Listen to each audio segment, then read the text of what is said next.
Siyabingelela sinamukele ekhaya lapho sichaza khona amaphupho. Namuhla sizobheka iphupho ngesikole. Iphupho ngesikole linezincazelo eziningi ezahlukene. Sizobheka izincazelo ngokuba esesikoleni uzibona wena ukhona uwumfundi. Leli phupho abantu abaningi bayaye belichaze ngokufana kuwona wonke umuntu. Okuseqinisweni ukuthi akusiwona wonke umuntu ophupha isikole ozoba isangoma okanye onobizo noma isipho esithile. Yebo, leli phupho kwabanye lisuke likhomba isipho onaso njengokuba isangoma, isithunywa njalo njalo. Kodwa-ke leli phupho lingavela njengezambulo zezinto okumele ubhekane nazo empilweni yakho. Uma ukwazi ukubhekana nazo, ungathola ukuthuthuka empilweni yakho. Isikole singabonisa ukufunda, ukukhula, noma isifiso sokuthuthukisa impilo yakho. Kungabuye kubonise izinkinga ezithile empilweni yakho ozizwa sengathi awuzilungisanga kahle noma ngendlela efanele. Noma izimo empilweni yakho ezidinga ukunakwa noma zilungiswe. Uma ungasebenza ngokulungisa lezo zimo eziyizinkinga empilweni yakho, ungakwazi ukuthola ukufunda noma ulwazi oludingayo ngaleso sikhathi oluzokuholela empumelelweni.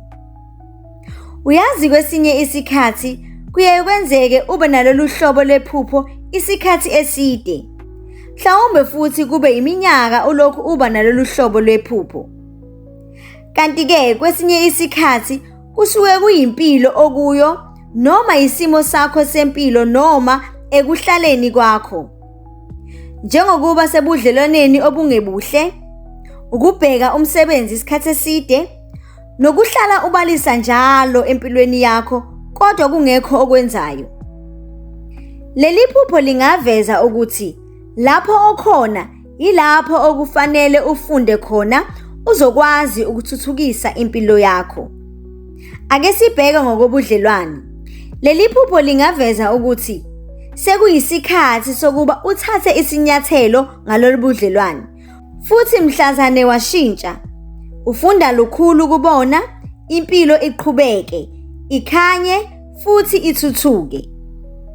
Ukuba kulobo budlelwane njengoba ulokhu uphupha ngesikole nje, uyambulelwa ngalobo budlelwane.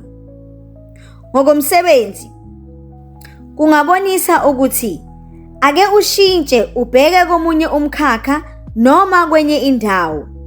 Futhi kungabonisa ukuthi umsebenzi awudingi wena, unesipho ongakwazi ukuziphilisa ngaso ngaphandle kokusebenzela omunye umuntu. Ngokubalisa, kungaveza ukuthi yeka ukubalisa, kepha sekuyisikhathi sokuba uqale wenze kuzolunga. Kwesinye isikhathi, leli phupho lingaveza ithuba lempumelelo empilweni yakho, lokuthi kukhona okumele ufunde ngakho ukuze uthuthuke. Mhlawumbe ukukhushulwa esikhundleni noma ukuthuthuka kwempilo yakho. Ngamafuphi, lolu hlobo lwephupho luyisambulo sempilo yakho. Kubalulekile ukubheka isimo okuso ngesikhathi saleli phupho, uzokwazi ukuqonda owambulelwa khona. Siyabonga, nisale kahle.